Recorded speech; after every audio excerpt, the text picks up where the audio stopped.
Number 3. So, when I was young, I went to that one house in the town where the residents went all out and probably spent thousands of dollars getting the place perfect for Halloween. Now, this place was insanely well done, and I mean really freaking good.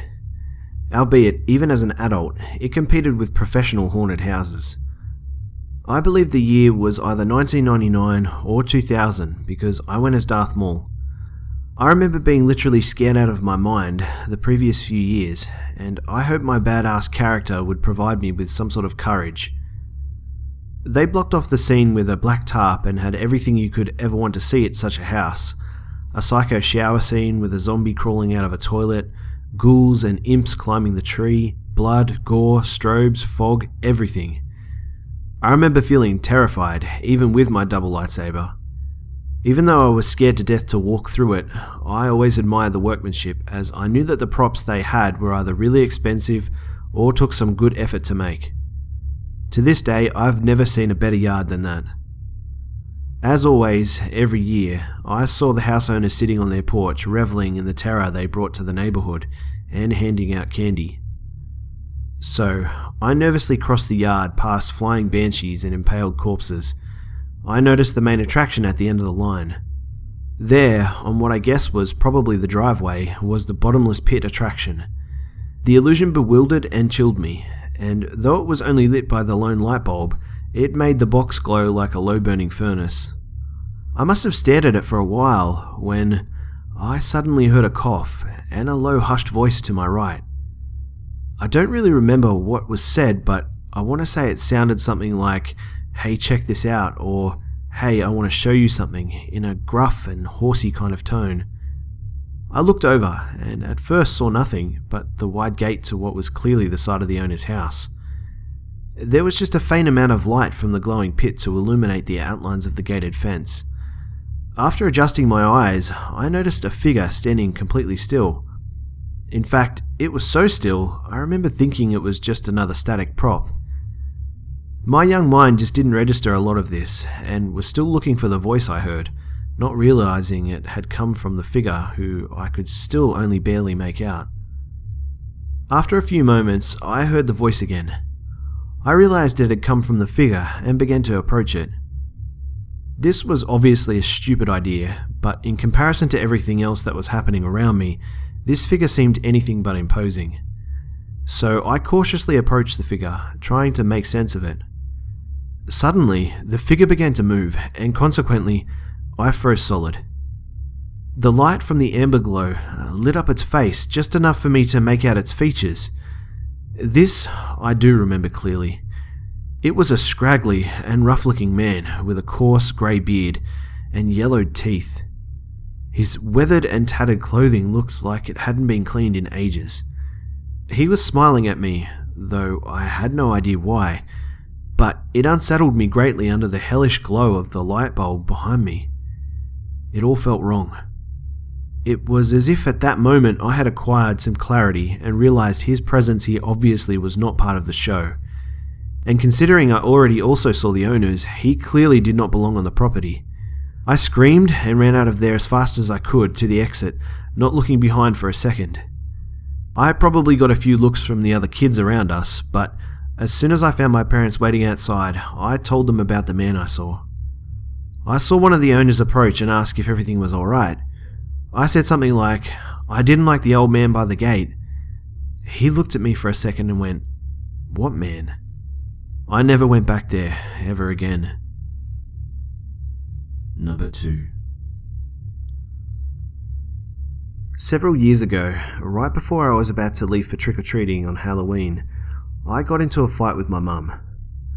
I had told her I was going to pick up a friend and go out with that friend, but my mum insisted I had an adult with me. I raged, thinking it would be too embarrassing to have to follow around an adult like a child. I was old enough to look after myself, or at least I thought so. After the episode with my mum, I ran to my room, enraged that she would do that to me. However, instead of obeying her, I devised a plan to get what I wanted. My younger brother and sister were going to go trick-or-treating with my mum and my mum's friend and her son. I decided that I would tell my mum I was sorry for lashing out and that I was going to stay home and pass out candy. Then, after she left with my siblings, I was going to go out like I had planned. I had planned it perfectly too. I knew what time they were going to come back home. I knew what route they were going to take, and I congratulated myself for my cunning plan. After my family left, I got together my costume. I was going as a gangster, which was probably the worst thing I could have done, but I was blinded by my excitement to realize my mistake. My mind went wild with all the things I could do now that my parents were gone. I could really live. I got so deep into this idea of being on my own that I decided I was going to trick-or-treat on my own and called my friend to tell her I was cancelling. Another huge mistake. I left the house with quite a bit of confidence in myself.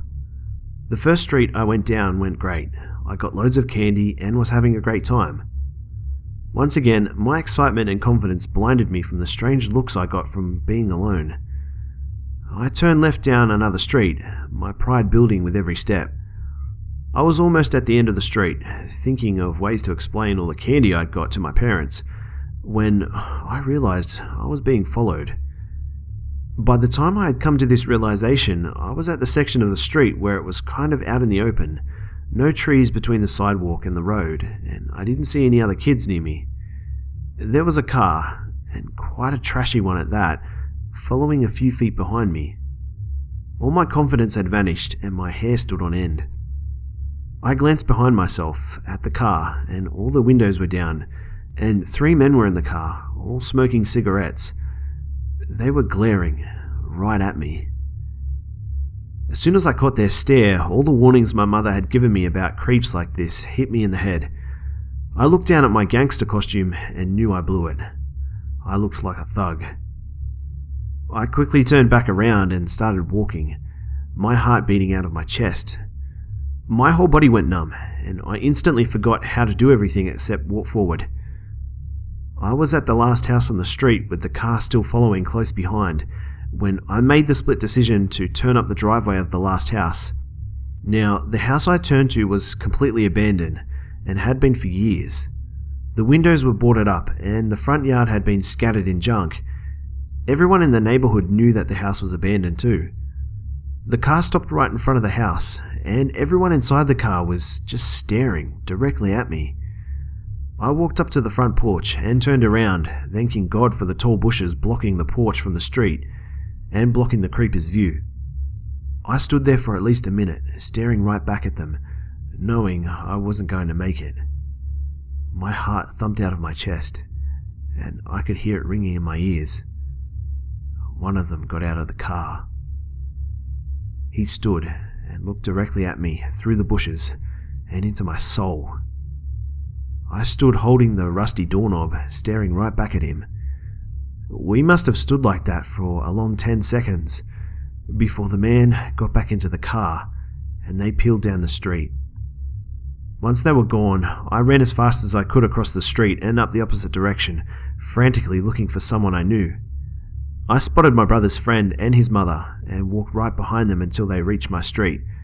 I got a few weird looks from my mum, but I really didn't care. I ran up to my house and cried myself to sleep. I still live in the same neighborhood, and every time I pass the abandoned house, I silently thank it for saving my life. I don't know why the creeps didn't come after me, as they likely knew that the house was also abandoned. Number 1. I was around that time in my life where most kids my age would stop trick-or-treating, either because they thought it was lame or because their parents told them to stop. My father and I had a similar conversation, and in the end, we decided that this trick-or-treat would be the final one. So when October 31st came, my dad helped me paint my face to look like a zombie. I figured that this costume should be simple, yet something I liked, so zombie it was. I grabbed an empty pillowcase and headed out, with my parents telling me to be back by 11ish. Before you ask, yes, I was going trick-or-treating by myself. I was able to convince my parents that I needed to get as much candy as I could, seeing as how I wouldn't be able to do this again next year. So off I went, running from house to house, shoving candy into my pillowcase as fast as I could. So by the time it got dark, my pillow was about 3/4 filled, and I had no intent on slowing down. As I'm about to walk into a new neighborhood, a black van pulls up to the curb and was about a few feet away from me. The door opens, and out of the darkness comes some guy in a hockey mask and tattered jacket, wielding a machete. He turns his head towards me, probably just trying to creep me out. "Nice Jason costume," I say, trying to be friendly as I begin to walk past him. "Thanks, zombie. You want some candy?" "I've got bags of them," he says as he pulls out his little white sacks of candy. So, I, being the idiot 14-year-old I was, opened my pillowcase and let him plop 2 or 3 sacks into it. "Make sure you eat them real soon. You'll love them," he snickered, which really sent a chill down my spine. He left as quickly as he came, but I just shrugged it off as I needed to finish trick-or-treating. I continued down the road, again going from house to house for candy. After about the 3rd or 4th house, I noticed something odd. It was the same black van from before. After every house I went to, the van would get closer and closer. At around what I could only guess was 10:30, I headed home with my sack full of candy. As I walked, the area behind me illuminated. I turned around, expecting to see a car that would soon pass me. It was the van, and in the driver's seat was the same guy who had the Jason mask on, the same guy that gave me the candy. My heart stopped, and I broke into a mad dash back to my house, the van easily keeping up with me. I was luckily able to lose him by running into the woods near my house. I exited the woods that lead to the side of my house, and I looked for the fake rock that held the spare key to our house. After I got in, I put my candy on the kitchen table and somehow found a way to go to sleep. The next morning, when I woke up, my parents were sitting at the kitchen table, digging around through the bags of candy that Jason gave me. They started asking me who and where I got the bags from, which started to freak me out. I would later learn that the bags of candy were nothing more than just a bag of prescription drugs. There was a ton of sleeping pills in them, and I finally understood his intentions. He was going to follow me until I fell asleep, and then who knows what with me after he got me in the van. Now that I think about it, I'm not sure whether or not that machete he had was fake or not. The police came up empty-handed, so I guess I'll never know his fate.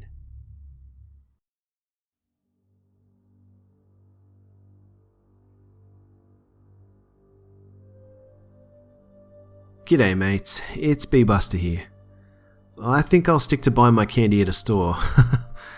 Well, I hope you enjoyed this video guys. I'm hoping to do some more Halloween special videos as well guys, so I'm also looking for ideas. So if you have any ideas for a video over the month of October to celebrate Halloween, be sure to leave a comment below. As always, it would be awesome if you could like, comment, share and subscribe if you're new. Also, don't forget to follow me on Facebook, Instagram and Twitter for updates throughout the week. And be sure to send me your personal stories for the Subscribers Edition video that's coming up soon, and who knows, maybe your story will be told to the Beehive. Well, thanks again for tuning in guys, and for all the support. The Beehive continues to swarm YouTube, and we're beginning to cause a bit of a buzz on the internet, so let's keep the momentum going.